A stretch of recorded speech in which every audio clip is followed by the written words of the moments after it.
Hello အားလုံးပဲမင်္ဂလာပါရှင်ဒီနေ့ချက်ပြမှာကတော့ပစွန်ချက်လေးဖြစ်ပါလေအရင်ဆုံးကောင်းလေးတွေကိုစီထဲမှာချွတ်လေးကြော်ပြီးဖယ်ထားလိုက်ပါမယ်နော်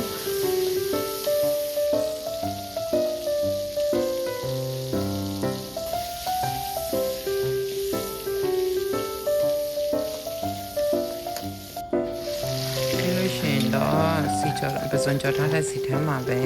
ချက်သွန်ကိုထုံးထားတာလေးကိုထည့်ပြီးစီတက်ပါမယ်ရှင်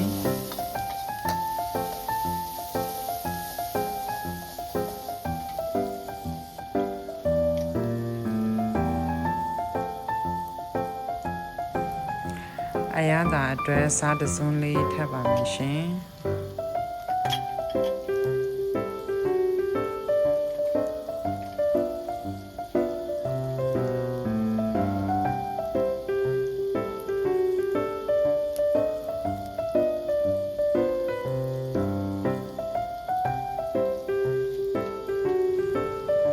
ပြီးလို့ရှိရင်တော့အယောင်တင်မောင်းနဲ့ထည့်ပါမယ်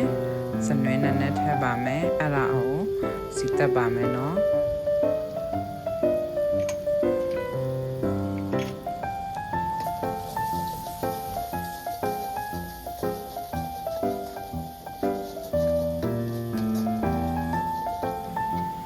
ကဲတက်သွန်လေးတွေမွေးလာပြီဆိုတော့ခန်းချီလေးဖြတ်ထားတာလေးထပ်ပြီးဖုံးအုပ်ပြီးချက်ပါမယ်ရှင်ပြီးရင်တော့ငရုတ်သီးခွဲချမ်းလေးထပ်ပြီးနောက်ထပ်5မိနစ်ချက်လိုက်ပါမယ်ရှင်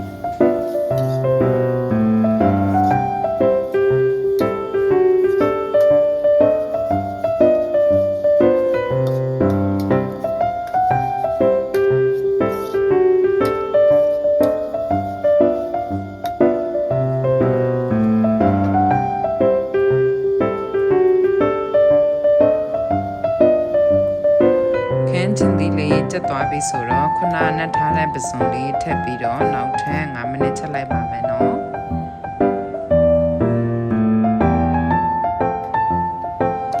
ပြီးရင်တော့အပေါ်မှာငရုတ်သီးစိမ့်လေးနဲ့အုံးလိုက်ပါမယ်ရှင်အစိမ့်နဲ့လေးပျောက်သွားအောင်နောက်ထပ်2မိနစ်ချက်လိုက်ပါမယ်နော်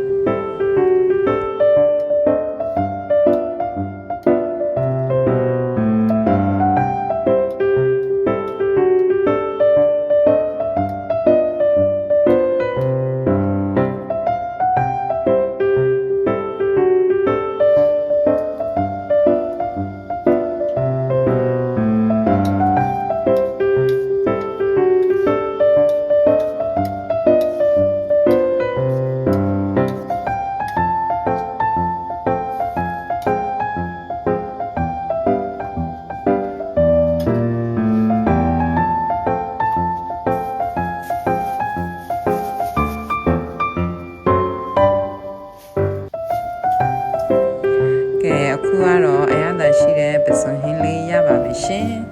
ပစွန်ဟင်းလေးကိုသမင်းပူပူလေးနဲ့တွဲစားလို့ရှိရင်ကတော့ share ပဲသမင်းမိန်ကောက်ပါမယ်ရှင်